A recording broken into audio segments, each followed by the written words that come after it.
Welcome to Brothers Academy, and this is your Ikram sir.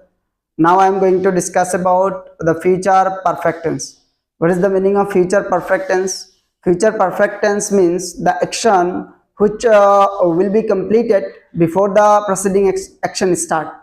Future perfect tense to is amar future দুটা কামৰ পৰা এটা কাম হোৱাৰ আগত আন এটা কাম হৈ যায় ফিউচাৰত আমাৰ দুটা কাম হ'ব সেই দুটা কামৰ পৰা এটা কাম হোৱাৰ আগত আন এটা কাম হৈ যায় সেই আন এটা কাম হৈ যায় বুজাবলৈ আমাৰ ফিউচাৰ পাৰফেক্টটো লাগে ফিউচাৰ পাৰফেক্টৰ ষ্ট্ৰাকচাৰটো কি ফিউচাৰ পাৰফেক্টৰ ষ্ট্ৰাকচাৰটো হৈছে subject plus shall have will have plus verb 3 plus subject গোটেই পারফেক্টত বারবার 3 থাকে এইখিনি আমি জানো ইয়াৰ পিছত এটা সেন্টেন্স যদি লিখো মই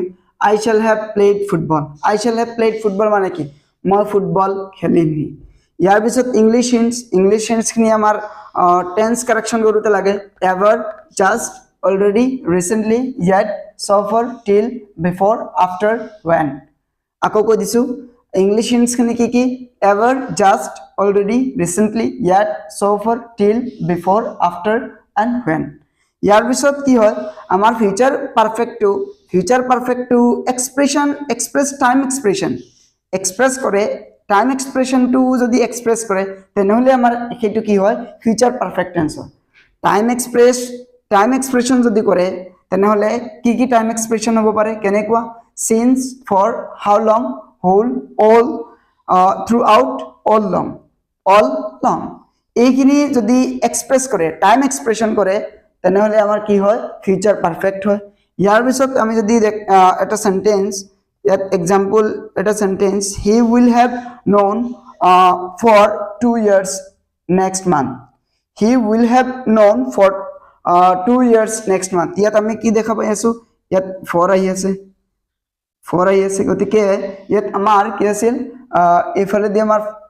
ইয়াত আমাৰ এইখিনি চিন থাকিলে আমাৰ কি হয় ফিউচাৰ পাৰফেক্টৰ লগত আমাৰ প্ৰেজেন্ট ইনডিফিনিটৰ এটা লিংক থাকে প্ৰেজেন্ট ইনডিফিনিট হয় আৰু আমাৰ এই ফৰ যিটো এইটো কি হয় ইয়াত আমি দেখা পাই আছো ফৰ আছে গতিকে ইয়াত কি হৈছে এইখিনি আমাৰ ফিউচাৰ পাৰফেক্টৰ he will have known her